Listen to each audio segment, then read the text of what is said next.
ka kohupiima mustikakooki.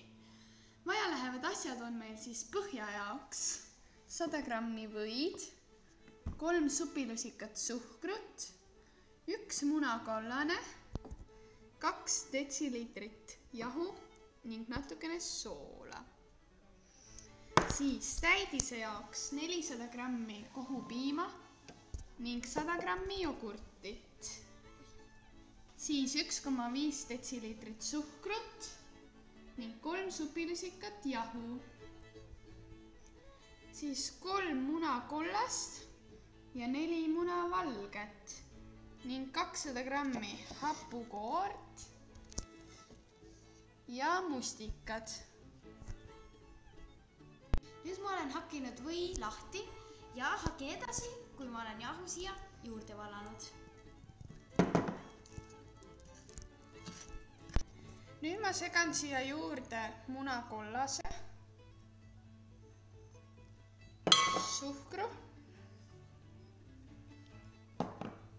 ja natukene soola ning siis segan selle tainaks. Nüüd see põhi siin kokku segatud ja nüüd me panime selle küpsetuspaberi siia sisse ja valame selle põhja siia peale. Ja siis hakkame seda siin niimoodi äärtesse ja põhja sitkuma. Nüüd hakkame tegema täidist ja paneme ühte kaussi munakollase ning ka suhkru ning siis hakkame seda mikserdama ja kuna meil ei ole miksrit, siis me teeme sellise märgendusega, aga kui teil on mikser, siis tehke miksriga sellega, sest et sellega on kõvasti parem seda teha.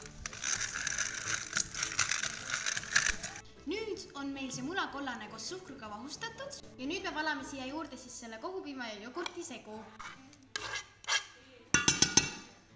Samuti hapukoore ja jahu.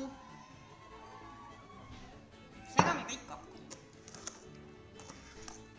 Ja nüüd on meil siin siis munavalge ning me paneme siia juurde 1 teelusika suhkrut ning kuna meil pole ikka veel mikserit, siis me kasutame ikka veel seda asjandust.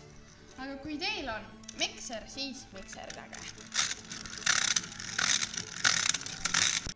Nüüd valame selle munavalge vahu siia segu sisse.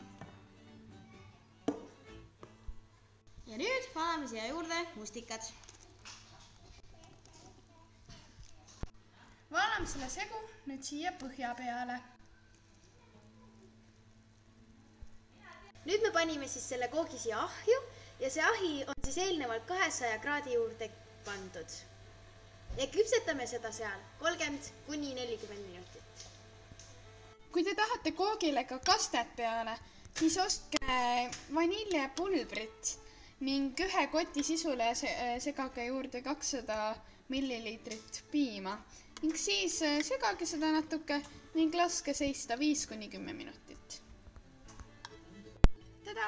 Siin on meie kook ja siin on üks tükk, millel on peal ka see vanillikaste ning me kaunistusime siis seda nii, et me panime mustikad siia äärde ning siis siia peale ning kui me panime siia vanillikastme, siis me panime vanillikastme peale ka neid mustikaid.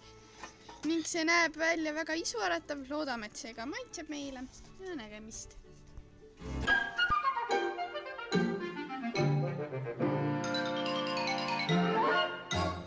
Nüüd, kui meil on see põhi kokku segatud ja siis ja nüüd me valame siia juurde siis kohupiima ja nüüd me panime siis selle koogi siia ahju ja see ahi on eelnevalt siis 200 juurde. Mida ma teen?